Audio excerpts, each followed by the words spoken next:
आतंकवाद के मसले पर दुनिया में पाकिस्तान को बेनकाब करने के लिए भारत ने सर्वदलीय प्रतिनिधिमंडल भेजना शुरू कर दिया है। 3 प्रतिनिधिमंडल जा चुके हैं दुनिया के अलग अलग देशों में, 3 दिशाओं में, और 4 सर्वदलीय प्रतिनिधिमंडल 24 और 25 तारीख को अलग अलग देशों में जाएंगे। दरअसल सर्वदलीय प्रतिनिधिमंडल 32 देशों का दौरा करेगा और इसके अलावा EU का भी दौरा करेगा, यानी कुल 33 देश कह सकते हैं जिनका दौरा ये सर्वदलीय प्रतिनिधिमंडल करेगा। लेकिन इसमें 5 ऐसे देश हैं जो कि दुनिया के ताकतवर देशों की सूची में भले ही उनका नाम ना आता हो, लेकिन ये भारत की रणनीति का महत्वपूर्ण हिस्सा है, खासकर पाकिस्तान के खिलाफ। और ये 5 देश भारत की रणनीति के तहत अगले साल यानी 2026 के अंत तक सुरक्षा परिषद में पाकिस्तान को घेरने का काम करेंगे। यानी सुरक्षा परिषद में पाकिस्तान को घेरने की रणनीति के तहत इन 5 देशों के दौरे का प्लान भी सर्वदलीय प्रतिनिधिमंडल के तहत भारत ने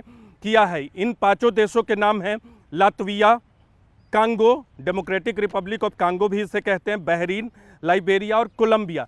ये 5 देश अगले साल यानी 1 जनवरी 2026 से 2 साल के लिए सुरक्षा परिषद के नॉन परमानेंट मेंबर बनेंगे और अगले साल यानी 2026 के अंत तक यानी दिसंबर तक पाकिस्तान को सुरक्षा परिषद में घेरने का काम आतंकवाद के मसले पर ये करेंगे। और इसीलिए भारत ने अपने सर्वदलीय प्रतिनिधिमंडल को यहाँ भी भेजने का फैसला किया ताकि आतंकवाद को डिफेंड करने के लिए पाकिस्तान जो तर्क रखे उसका जवाब ये 5 देश दे सके।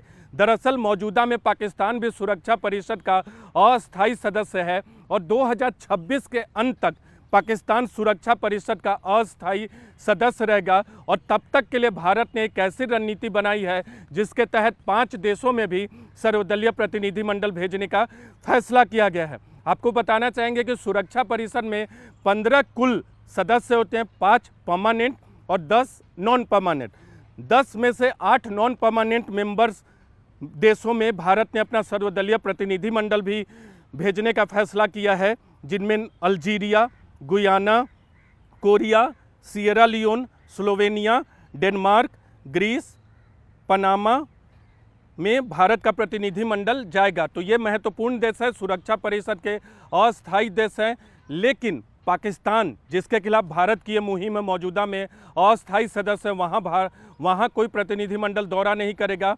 और 5 जो परमानेंट मेंबर हैं, चीन, रूस, अमेरिका, फ्रांस और इंग्लैंड, इनमें चीन को छोड़ के बाकी 4 देशों में भारतीय प्रतिनिधिमंडल जा रहा है। यानी देख सकते हैं भारत की रणनीति क्या है। मौजूदा सुरक्षा परिषद के सदस्य देशों में से 15 में से 12 का दौरा सर्वदलीय प्रतिनिधिमंडल की तरफ से किया जा रहा है और जो 5 सदस्य देश बनेंगे अगले साल से, वहाँ के दौरे का भी फैसला भारत सरकार की तरफ से किया गया। तो पाकिस्तान को बेनकाब करने की भारत की मुहिम का हिस्सा है। तो भारत ने ऐसी रणनीति बनाई है और इसीलिए इन 5 देशों में भी अपने प्रतिनिधिमंडल को भेजने का फैसला किया है। एक बार फिर नाम आपको बता दें, लातविया, कांगो, बहरीन, लाइबेरिया और कोलंबिया। तो पाकिस्तान को घेरने की मुहिम किस हद तक है भारत की, इससे आपको पता चलता होगा। दरअसल आतंकवाद के मसले पर आपको सिर्फ 2026 तक नहीं बल्कि आने वाले दशकों तक पाकिस्तान को दुनिया के मैप पे घेरना होगा। लेकिन पाकिस्तान मौजूदा में सुरक्षा परिषद का सदस्य 2026 के अंत तक है, इसीलिए भारत ने इन 5 देशों को शामिल किया है ताकि सुरक्षा परिषद में अगर आतंकवाद को डिफेंड करने की कोशिश पाकिस्तान अपने सहयोगी राष्ट्र चीन के साथ करे तो उसको चुनौती दी जा सके इन सभी सदस्य राष्ट्रों की तरफ से, जिनमें इन 5 देशों का भी नाम 2026 में जुड़ेगा।